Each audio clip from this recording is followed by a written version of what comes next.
Hello प्यारे साथियों, तो हाल ही में आप सभी के लिए एयरफोर्स अग्निवीर वायु रिक्रूटमेंट की तरफ से आपका नोटिफिकेशन रिलीज़ कर दिया गया है। तो इनटेक 01 2024। अब इनटेक 01 क्या होता है? तो जब आपका एक साल में 2 बार पेपर कराता है एयरफोर्स, तो इनटेक फर्स्ट कहते हैं जो पहली बार कराएगा पेपर, और इनटेक सेकंड कहते हैं जो दूसरी बार कराता है पेपर। तो उन्होंने 3500 के आसपास 3500 प्लस वैकेंसियाँ निकाल रखी हैं। प्रीवियस अगर आपने पेपर दिया होगा तो प्रीवियस का कट ऑफ की बात पहले हम कर लेते हैं। तो प्रीवियस में कट ऑफ क्या गई थी? बहुत ही मिनिमम गई थी, यानी अगर हम बात करें तो यहाँ पे कट ऑफ जो आपकी लगी थी वो 22 नंबर पे लगी थी। तो इसका कहने का मतलब पेपर कहीं ना कहीं पेपर का लेवल जो था वो अच्छे खासे लेवल का था। कैलकुलेटिव क्वेश्चंस आ रहे थे, ये मैंने सुनने को देखा था, यानी दिया तो नहीं था मैंने क्योंकि एलिजिबल नहीं था मैं। तो यानी वहाँ पे क्या था, कट ऑफ यानी वो 22 नंबर का आपका एक्स ग्रुप का था और 34 से 35 के आसपास गई थी वाई ग्रुप की। तो कहने का मतलब पेपर का लेवल कहीं ना कहीं अच्छा खासा था। 22 नंबर इतना कम कब गई? आज पहला रिकॉर्ड था उसका, अभी तक 29 गई थी। हाँ, 29 से 28 गई थी। 22 नंबर पहली बार गया है कट ऑफ एक्स ग्रुप का। तो हम इसी के बारे में चर्चा करेंगे कि इसका फॉर्म रिलीज़ हुआ है तो क्या क्या आपको सावधानियां बरतनी है इस बार की वैकेंसी में। और सुनाई पड़ रहा है हाल ही में कि अब जो अग्निवीर है तो परमानेंट 50% को करने वाले हैं, वो 25% ना करके वो 50% को करेंगे।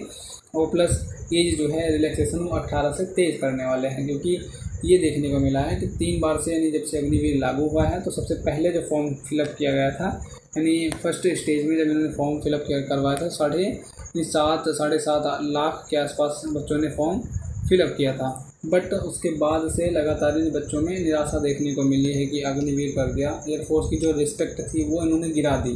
तो उस यहाँ पे अब 7.5 लाख पहले फॉर्म भरा जाता था, लेकिन जो पिछली बार की वैकेंसी थी उसमें 2.5 लाख के आसपास, यानी 2.5 लाख के आसपास फॉर्म फिलअप किए गए थे। कहाँ 7.5 लाख फॉर्म फिलअप किया गया था? सबसे पहले जब अग्निवीर की वैकेंसी नई लॉन्च हुई थी कि अग्निवीर करेंगे, 4 साल का करेंगे, तो बच्चों ने 7.5 लाख फॉर्म फिलअप किया था। इस बार का था 2.5 लाख था। अब क्या करेंगे? वो 2 लाख 1.5 लाख बचेंगे, यानी कुछ पेपर देने ही नहीं जाते, फॉर्म फिलअप कर देते हैं, रजिस्ट्रेशन कर देते हैं और नंबर दिखा देते हैं, बस पेपर देने नहीं जाते हैं। क्योंकि पैसा फूंक के और अच्छा मतलब पैसा बर्बाद करके पेपर दो। और आप देख सकते हो 22 नंबर कट ऑफ जाने का मतलब यानी पेपर बना रहे हो जेई लेवल का, IIT लेवल का बना रहे हैं। एक्स कट ऑफ 22 नंबर जाने का मतलब यही तो हुआ कि मैथ में कैलकुलेटिव क्वेश्चंस रख रहे हैं। टाइम लेकिन उतना ही दे रहे हैं, टाइम आपको 22 मिनट मिलेगा, उसी में आपको सब कुछ करना है। मैथ से कितनी भी कैलकुलेटिव आ जाए लेकिन टाइम में आप नहीं करेंगे। वही सेम टाइम 20 मिनट इंग्लिश के लिए दिया जाएगा और वही सेम टाइम आपको मैथ के लिए दिया जाएगा 20 मिनट। और जबकि इंग्लिश का जो सेक्शन होता है वो 20 क्वेश्चन होते हैं, 20 मिनट में करना होता है, जबकि 20 मिनट में 25 क्वेश्चन करने होते हैं हमें फिजिक्स और मैथ के। अब 20 मिनट में अगर कैलकुलेटिव क्वेश्चन ना हुआ तो मैथ का हो जाता है, लेकिन कैलकुलेटिव हो जाता है तो बच्चे परेशान हो जाते हैं क्योंकि क्वेश्चन आधा ही लगा पाते हैं, टाइम बहुत ओवर होने लगता है। तो इस वजह से इस बार की कट ऑफ 22 गई थी, ये मैं बताने आया था। उसके बाद आगे हम देखते हैं इस बार क्या क्या इन्होंने बदलाव किया है। यहाँ पे देख लो, आगे है कि एयरफोर्स अग्निवीर वायु intake 01 2024 recruitment notification 2023 online form @careerforce.nic.in। यानी 27 तारीख यानी 27 जुलाई से आपके फॉर्म स्टार्ट हो जाएंगे फिलअप होना और 17 अगस्त तक आपके फॉर्म फिलअप किए जाएंगे। उसका 13 अक्टूबर को इसका डेट रखी गई है एग्ज़ाम की, वो ओपन फॉर्म करा देंगे क्योंकि जब से अग्निवीर बनाया है तब से इन्होंने हर काम डिटेल में अच्छे से प्रोसेस से कर रहे हैं ये। तो ऑनलाइन आपका आवेदन होगा। अब यहाँ पे देख सकते हैं एयरफोर्स अग्निवीर वायु रिक्रूटमेंट 2023 का ओवरव्यू। तो ऑर्गेनाइजेशन कौन है? तो एयरफोर्स अपनी तरफ से वैकेंसियाँ हर साल 2 बार निकालती है, एक तो जनवरी यानी जनवरी नहीं, एक इनटेक 1 जनवरी से लेकर ये बीच में निकाला ना, और उसके बाद लास्ट में नवंबर दिसंबर में निकाल देंगे। तो 2 बार निकालते हैं। और अग्निपथ योजना के स्कीम के तहत है, इसमें अग्निवीर वायु नाम दिया गया पोस्ट का, और 3500 प्लस इसकी वैकेंसियाँ हैं। इस बार 3500 प्लस हैं, वैकेंसी में अच्छा खासा मार्जिन देखने को मिलेगा आपको। और इनटेक 001 है, इसका नाम क्या दिया गया है? सैलरी आपकी 30,000 है, जिसमें से आपका PF वगैरह जो 9,000 करके 21,000 आपको मिलेगा। और ऑल ओवर इंडिया वैकेंसी यानी फाइट आपको ऑल ओवर इंडिया करनी पड़ेगी। आगे इसकी अप्लाई डेट कब से चालू है? तो अप्लाई डेट आपका 27/7/2023 से और 17 अगस्त को इसका क्लोज हो जाएगा, साइट क्लोज हो जाएगी। ये तो है कि एयरफोर्स ने कभी भी अभी वैकेंसी को इंक्रीज़ नहीं किया, जैसे जितनी डेट बताता है वो उतनी डेट में फॉर्म फिलअप करवा लेता है। उसके बाद का आज तक मैंने नहीं देखा कि अगली डेट उन्होंने दी हो। उसके बाद इनकी जो फीस रहती है 250 रुपये रहती है। ऑल कैटेगरी के लिए ईडब्ल्यूएस की वैकेंसी नहीं निकलती, सभी के लिए 250 रुपये हैं, किसी को छोड़ते नहीं हैं, सबसे ले लेते हैं। ऑनलाइन आपको आवेदन करना होगा और एज लिमिट आपकी क्या होनी चाहिए, 27 जून 2003 से लेकर 27/6 यानी 27 दिसंबर 2006 इनके बीच में रहनी चाहिए। यानी 27 जून 2023 27 जून और 2003 तो जो उनकी एग्जैक्ट थी वो तो ले लेंगे, इसके पहले नहीं लेंगे। 26 जून था तो ये नहीं लेंगे, 27 को ले लेंगे और जून के बाद पूरा 27 दिसंबर 2006 तक आपका डेट ऑफ बर्थ होनी चाहिए। इसके बीच में अगर आप आ रहे हो तो आप एलिजिबल हो। उसके बाद साइंस सब्जेक्ट यानी यहाँ पे जो टेक्निकल सब्जेक्ट होता है वो एक्स ग्रुप को माना जाता है। एक्स ग्रुप में क्या पूछा जाएगा, तो कैंडिडेट को 10+2 यानी 12वां पास होना चाहिए और इंग्लिश में 50% मार्क्स आपका गेन करनी चाहिए। और आपका उसमें तो और भी होना चाहिए, किसमें वो जो हो गया पूरे ओवरऑल 50% के ऊपर होना चाहिए, तो भी आप फॉर्म फिलअप कर सकते हो। उसके बाद यहाँ पे अगर आप आगे मैकेनिकल के तरफ से कोई डिप्लोमा भी हो तो आप यहाँ पे पढ़ लेना कैसे अभी मैं आपको बताऊँगा पेपर आपको कैसे इसका तैयार करना है, कैसे तैयारी करनी है।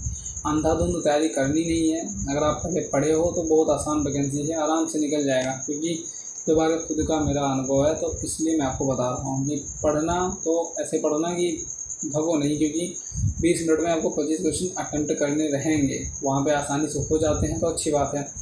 अदर देन सब्जेक्ट यानी वाई ग्रुप की जो वैकेंसी निकलती हैं तो नॉन टेक्निकल होती हैं, तो उनके लिए आपको क्या जो आप पढ़ रहे हो रागा में, अगर आप tradesman CRPF SSC GD UP police कुछ भी चीज़ की तैयारी कर रहे हो इंग्लिश में फोकस करना बस। और बाकी आपका सारा मैटर GK GS से लेकर करंट अफेयर लेकर और मैथमेटिक्स रीजनिंग सब उसमें मर्ज रहता है। 7-8 क्वेश्चन 2-3 क्वेश्चन ऐसे पूछा करते हैं, मैथ के 5 क्वेश्चन आ गए, रीजनिंग के 7 क्वेश्चन दे दिया। और मतलब ये भी तो होता है कि एक्स ग्रुप में टोटल 70 क्वेश्चन रहते हैं और वाई ग्रुप में आपके 50 क्वेश्चन रहते हैं। 50 में 20 इंग्लिश फिक्स हो जाता है वाई ग्रुप का और 30 में आपको रागा पूछ लेते हैं, यानी आपका गणित वाली मैथ पूछते हैं, नॉन टेक्निकल मैथ रीजनिंग वगैरह हो गया, GK GS current affair science का कुछ सब्जेक्ट हो गया, ये पूछ लेते हैं 30 क्वेश्चन में। इसमें इन्होंने पासिंग मार्क रखा है। ये इंग्लिश में आपको सेक्शनल वाइज कट ऑफ जाती है इसकी, या आप हर साल हर बार का तो ये रहता है कि 30 नंबर में से आपको 15 नंबर के ऊपर गेन करना रहता है, तब आप पास माने जाओगे बोथ में, यानी सेक्शनल कट ऑफ दोनों में जाती है। उसके बाद आगे बढ़ के देख लेते हैं। अब आगे यहाँ पे ये सब मेडिकल वगैरह का है, तो ये मैं आपको बताने आया था। तो ये 13 अक्टूबर को इसका पेपर होगा, कंफर्म है कि 13 अक्टूबर को इसका पेपर होगा ही होगा। तो आप अगर फॉर्म फिलअप अभी तो चालू ही नहीं हुआ है और 27 जुलाई से चालू होगा, तो बाद का इंतज़ार मत करना, तुरंत आप फिलअप कर देना फॉर्म 27, 28, 29, 30। बाद में क्योंकि साइड बिजी चलने लगती है तो फिर अलग रहता है। भर दो फॉर्म, उतना तैयारी कर लो और 50% अगर कर रहे हैं तो अच्छी बात है, उसमें अगर आगे तो परमानेंट हो जाएंगे। और पहले एयरफोर्स की जॉब जो हुआ करती थी रिस्पेक्टेड हुआ करती थी, लेकिन अब जो इन्होंने निकाला है क्या कि अग्निवीर बना दिया, 4 साल का कर दिया। तो 4 साल में ना ये होता है कि बच्चों को अब जो है सरकारी नौकरी की ज़रूरत है, क्योंकि अगर कर ही रहे हैं तैयारी तो सरकारी नौकरी पाएँ ना, क्यों 4 साल के लिए हम अपना टाइम वेस्ट करें। और जिनके नज़र में ये लगता है, अगर जिनके नज़रिए में लगता है कि ये सही है, तो उनको तो मैं पता नहीं क्या कहूँ, फिर भाई प्राइवेट ही कर लो, अपना प्राइवेट ही कर लो। क्योंकि अगर आपकी नज़र में लगता है कि यहाँ पे ये सब कुछ सही है तो आप ताकि प्राइवेट नौकरी ही कर लो, क्योंकि सरकारी अगर करना है, क्योंकि पेपर तो वही बनाते हैं, लेवल वही रहेगा, टाइम का कुछ नहीं, सेक्शनल कट ऑफ जाएगी, अलग अलग सब पेपर होगा, लेवल वही होगा। बच्चों को घोड़े से लिया, पहले तो 10+2 12वीं तक बच्चे पूछ लिया करते थे।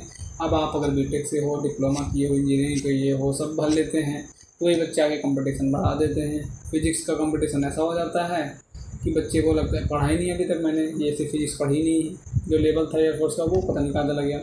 मेरे हिसाब से जब मैं तैयारी कर रहा था मैं तो परमानेंट के लिए लगा था, लेकिन जब अग्निवीर आया तो एज ख़त्म हो गई। अच्छी बात है ख़त्म हो गई, क्योंकि परेशान करती मुझे भी कि फॉर्म फिलअप कर दो, फॉर्म फिलअप कर दो। तो अच्छी हुई कि एज निकल गई, वरना बहुत दुख होता भाई कि मैं जिसके लिए तैयारी की थी और परमानेंट भी उसमें ना हो पाए तो अलग बात है। तो यही बताने के लिए मैं आपको आया था। तो कैसे भी आपको तैयारी करनी है लूसेंट, हाँ मैं आपको इंग्लिश की प्रेफरेंस बुक बता दे रहा हूँ कि इंग्लिश आपको क्या क्या पढ़नी है। तो इंग्लिश में आप लूसेंट इंग्लिश पढ़ सकते हो, जो मोटी सी बुक आती है जनरल इंग्लिश की, हरी हरी बुक रहती है, नॉर्मल लूसेंट, उसको लोगो लगा रहता है बस, और कुछ लिखा नहीं रहता है। वो बुक आप पढ़ लो, आपका काम हो जाएगा, इंग्लिश से बेफिक्र हो जाएगा, इंग्लिश का डर खत्म हो जाएगा एयरफोर्स की। सो आज के लिए बस इतना ही, मिलते हैं किसी नेक्स्ट वीडियो में नेक्स्ट वैकेंसी के साथ। तो जय हिंद एंड जय भारत।